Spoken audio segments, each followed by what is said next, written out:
I was a very shy and introverted child. The world in my mind and heart and body was more real than the immediate world around me of my family, my school, my friends. And I would go home sometimes after school when I was young, and I would tell my friends that I had to go shopping with my mother, and I would go to my room and just draw all afternoon.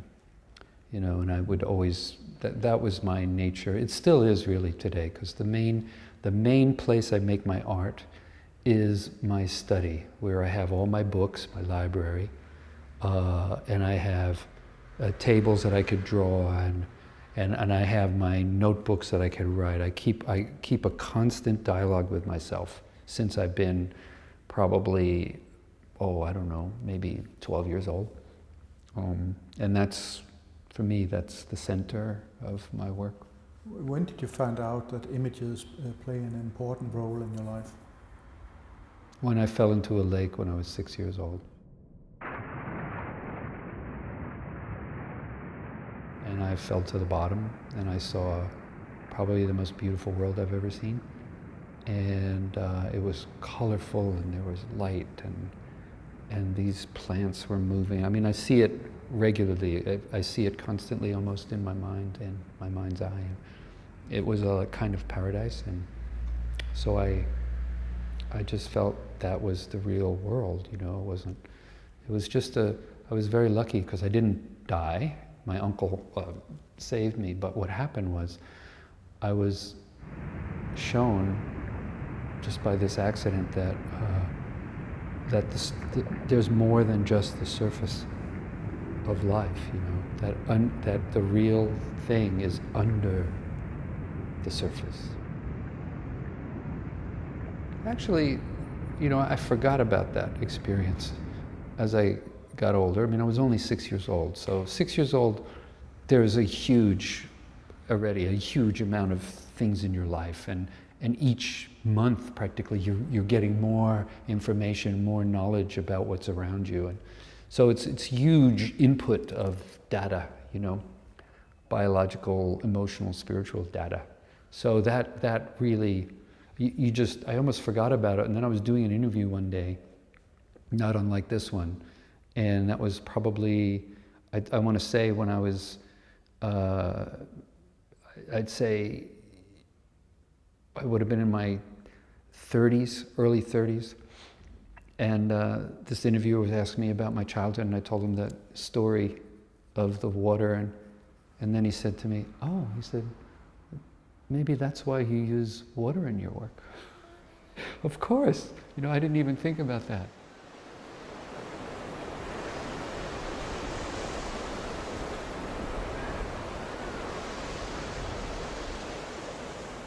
But I was always doing something with water. And I think also video itself, I remember writing in my notebook once, it's like a kind of electronic water, you know, it's flowing. Electrons flow in circuits. Right now, this camera here is filled with electrical currents, and it can be measured the way you measure, you know, plumbing in your house in water. It's a fluid.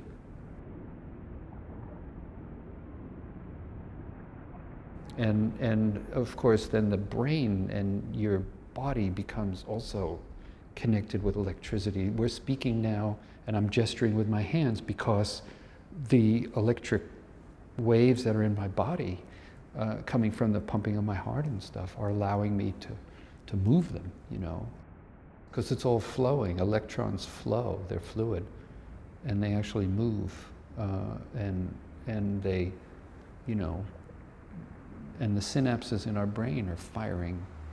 There's a gap, you know, between every single little neuron in our brain. There's a gap of empty space. So I think that's really, really important. You know, and the Buddhist masters have known this for a long time. I mean, the emptiness, our Zen teacher in Japan, when we lived in Japan, would always talk about emptiness, and I didn't understand really what he was saying. I thought, well, okay, maybe because in the temples it's very quiet and the room is empty. And then you realize they're talking about a real thing. real thing that exists, that is the space between all the physical objects, you know, and that's where we exist really more. We don't exist in the physical objects. We look at them, we see what they are, but we really exist in between the empty spaces in reality. How come you were attracted to the moving image after drawing for some years? What happened? I discovered video, 1969. Someone in our high school brought a video camera, one of the first ones. They were called Portapacks. They were the tape, you know, it was a tape machine. You had to thread it, and it was weighed 35 pounds. So it was very heavy. And then the camera weighed about 10 pounds.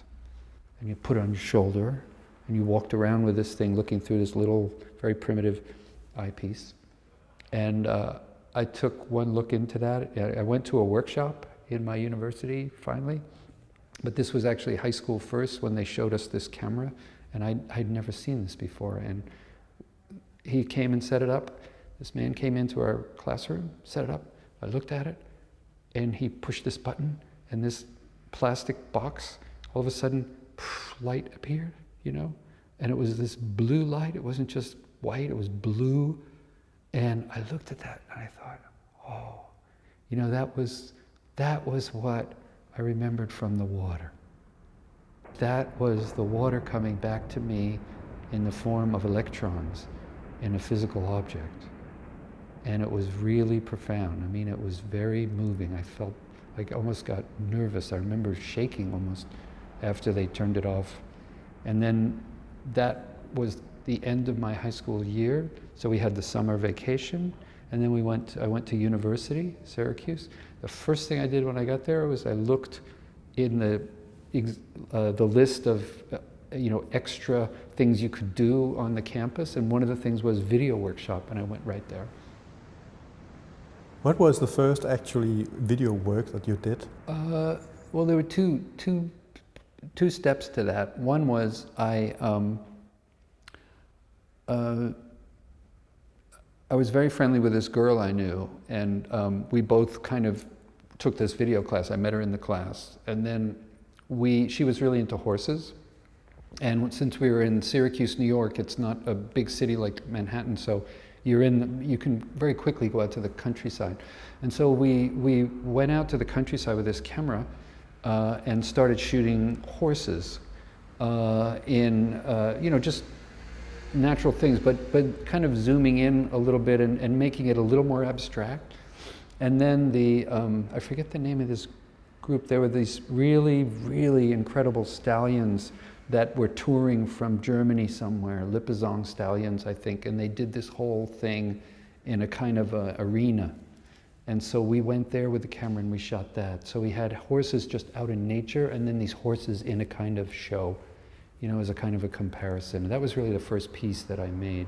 And then the second piece I made, which I think is more important, was just by myself. And I brought this camera we had in our university, in the student center, we had this kind of open area where people could dance. They did dance performances, they showed films and so on. So there was a dressing room in the back where the people in the dance stuff could, sit in front of the mirror. So I got the camera, I brought it inside this room. It's a very small room. I put it on a tripod, I pointed it at the mirror, and the door to come in was exactly behind. And I sat in front of the mirror, and I went out of the room. I turned on the camera, went out of the room, waited. Then I had the keys. I opened the door with the key, closed the door, and you see this person walking towards you. And then suddenly, he kind of walks inside you and turns around, and you see the direct view, not the reflection in the glass, and you don't even know kind of what's happening.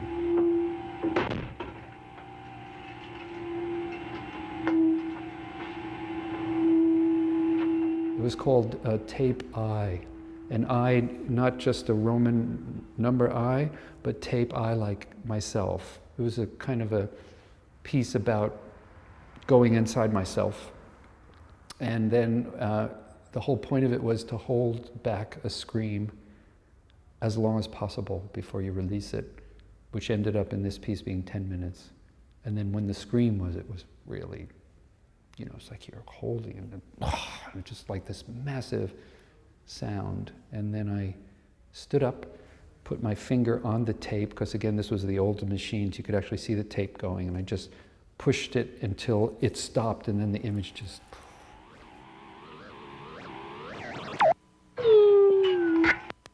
And that was, I think, probably one of my most successful pieces to this day. I think that was a very important piece.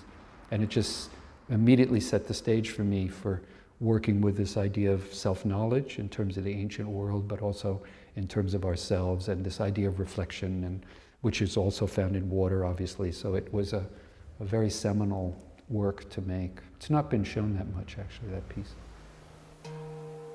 Actually, it was another kind of wonderful accident. I was walking home to my studio. I lived in a kind of a really rundown area of New York. I didn't have much money, and there was a very small kind of apartment I got on the ground floor, and I was coming home from seeing some friends, and it was raining. It started to rain.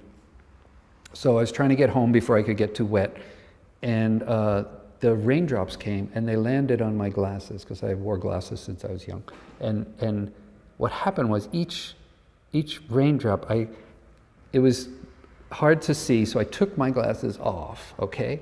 And I was going to clean them, and at that moment, a car went by, and right here, not out in the street, right here, was in these little drops, I saw like 15 little cars. Because each one, it took me a while to realize it, but each one was a lens, a refractive lens that the water drop had contained. And this to me was like when I was a kid. It was a miracle. I couldn't believe what I was seeing. And so I got so excited, and I went home and I tried to reproduce it on my sink, you know, with the water dripping, and it wasn't that good. And I got my camera. And so the next day I went out and I got a aquarium tube, you know, one of these plastic tubes, and put it, and I put a water container on top of it and had it drip down. And I got a valve that you use for the fish tanks, and I could just control the drop at a very even, slow pace. And that piece became He Weeps for You, which has a drop of water, and you come in a big room, and there's a big projection, and you see this drop of water, and you realize there's a face in it, you don't know what it is, and then it lands on a drum and it makes a sound, so you could actually understand that this small little drop, this big, was being projected huge on the wall, and the sound that was created by that was being felt in your body. And that was one of my first installation pieces that I think was really, again, that's another really important work for me.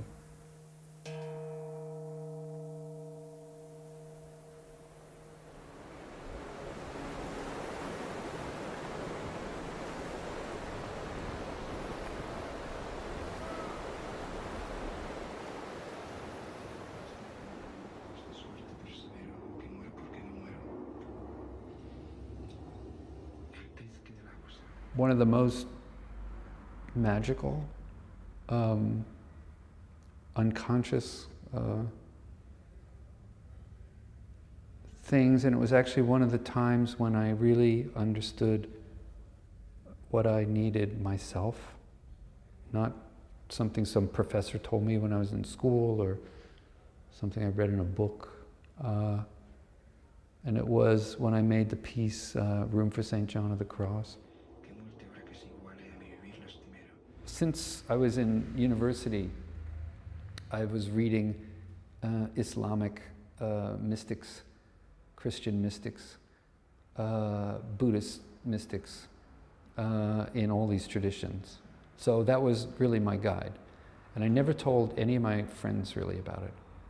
It was my own very private thing, and I didn't want to tell them. Because, you know, you're still in this mode, you've just come out of school, and you have all the theories, and you've been taught all of that stuff, and you've been taught the techniques, so that was great, but I just felt that that was my own kind of private secret, that in the midst of all of this, these art theories and all the stuff that we're learning, which still goes on today, somehow under there I took this other path on my own, like underground. I began reading all of these Islamic mystics, particularly, and then I kind of transferred that to Buddhism and then to Christianity, and that was my core. And so when I came across St. John of the Cross, that was really, really profound. That really just grabbed me, but also frightened me. You know, it was a very, very honest way of looking at yourself. And I started to write down his poems by hand. And some of them are so extraordinary. They're all about, he was, 16th century mystic, and he was imprisoned by the Inquisition. He was tortured, like in Abu Ghraib prison today, and it was a horrible situation. He was taken out, he was forced to stay in a little room that was not even high to stand up, and you couldn't even lie down, cold in the winter and hot in the summer. And he was taken out once a day and whipped. So he had a disfigured back because of that in the end. And then some of his friends managed to miraculously get him a rope and hide it and get him out through the window, just like with the sheets going down, like in the movies, and then running away. And then he stayed the rest of his life, out in the countryside, And I think the thing that was really the most profound for me was the whole time he was in that horrible position, which exists again right now today, these people being tortured all over the world. He was in that horrible position. When he got out, he had no anger with any of the people that held him there.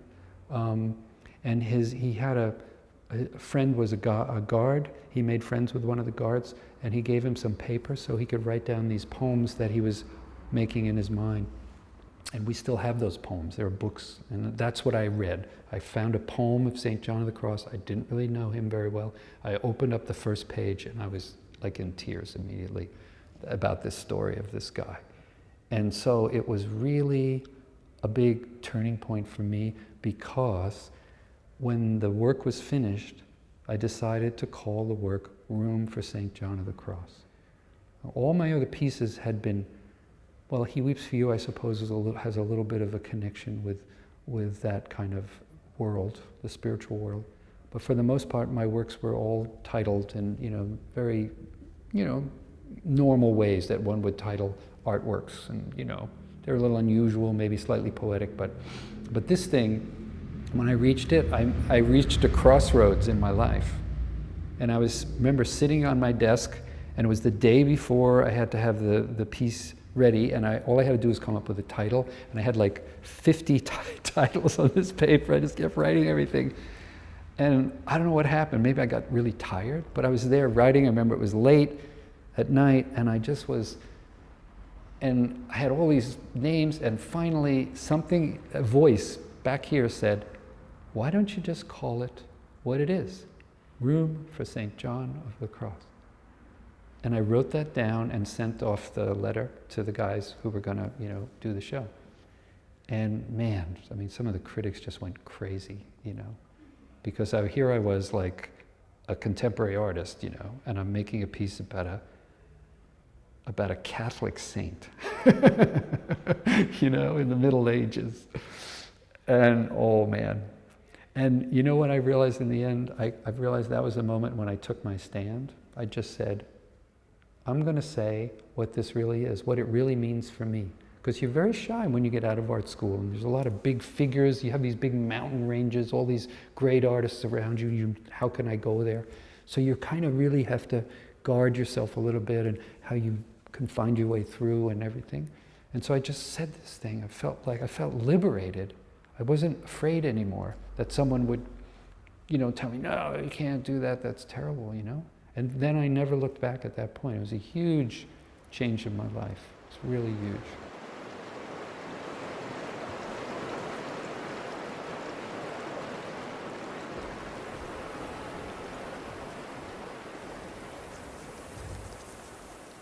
Another thing that I never did was I never wanted to, when home videos started in the 70s and then into the 80s with Betamax and VHS and stuff, I never wanted to bring my family videos into my studio. Those two things were stay apart.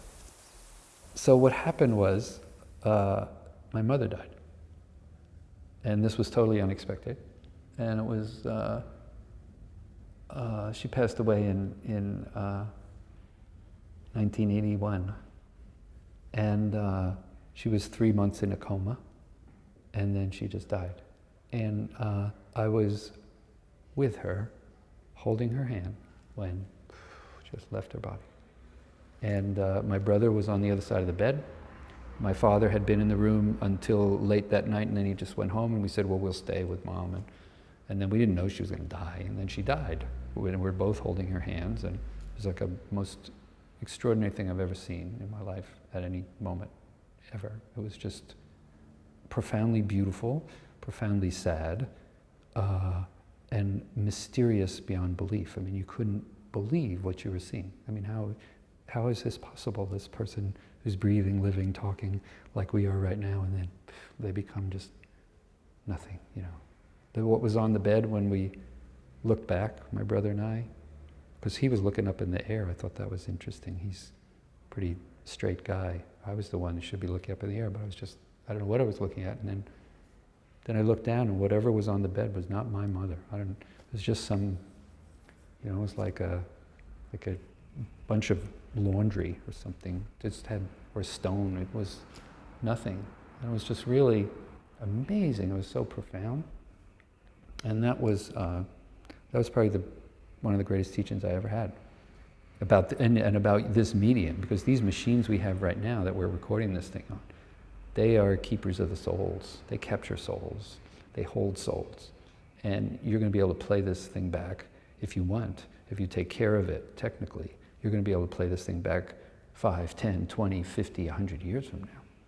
Because this medium will continue to evolve and will be gone. And so that was a very, very essential thing to understand.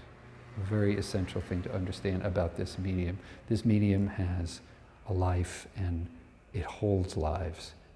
And it's not the actual person, but it holds it well enough to understand that, like a photograph, that we have some feeling. So the feelings don't die. You know, they don't die. They don't go away. They're here right now. And that was probably the best gift I'd ever had from anything like that, you know. And so then the first thing I did was I made non-triptych, and that was probably one of the best pieces I've ever made. And the reason was I was trying to understand what I had seen, what I had experienced. I'd never even contemplated anything like that, besides the sorrow of it. You know, it was more than that. So I said, there's a part of the world that has opened up for me that I never knew really existed. And I wanted to explore that. And then I was able to really explore it when my father died in 1999. And when I made the Passion series, it was all about tears and suffering and crying, you know, and then it became much more real, and I could really understand it a lot better, you know. You said the video was your lifeline to the world at that time? Yeah. Could you describe what you mean by that? Well, what I did, the big breakthrough, I've only had 3 or 4, maybe 5 maximum breakthroughs in my life, real, true breakthroughs. And when my mother passed away, for the first time in my life, first of all, I took 3 months off. You know, German television was screaming at me. I hadn't finished. I got money from German television like 1.5 years earlier, I think almost 2 years before that, and they were really, you know, saying, you have to make this piece. We've given you the money. We're going to take back the money. So it was all this stress. But I just, for the first time, in order to try to complete the piece for German television, I brought my home movies that were on my shelf in my bedroom. I brought them into my studio, Of course, too, there's air conditioning in there, so I wanted to keep them. But now these were precious. This wasn't just your nice going to the zoo with your family. This is my mother, and she is not on this earth anymore. And she'll never breathe again. She'll never look at you with those... She won't look at you with those eyes again. And, it's just gone, like air. It was unbelievable. So I thought, oh my God, I've got to... So I brought these things in, I put them up on the shelf, and then also included in that was this footage I took in the hospital of her, which I didn't even intend to use for anything, but I needed to see her last moments. I didn't shoot her when she died, that was the day after, but she was on her way out. So I just put those on the shelf, they were there. And then in the course of trying to finish this thing, they gave me 3 months and that was it. So, about the second month, one day, I was having a cup of tea and there's the shelf with the stuff of my family, but then within that there's the right-hand shelf down is the death tapes, And so I pull this thing off and I put it in my machine, and it was like, first I cried like a baby, but then I started doing it every morning, like a kind of prayer, and it was unbelievable. It was like she was there, she wasn't there, and then I realized all of a sudden that my life, my family, going to the zoo, playing football with my kids, going to the beach is equal to making a piece for the Guggenheim and making, it was like, why the hell did I not see that if you're going to make true art, you have to make it. It's got to be one thing. It's got to be one thing. You can't be like, Mr. Famous Artist here and then something else over there, and you can't keep those things apart if you want to live your life to the fullest.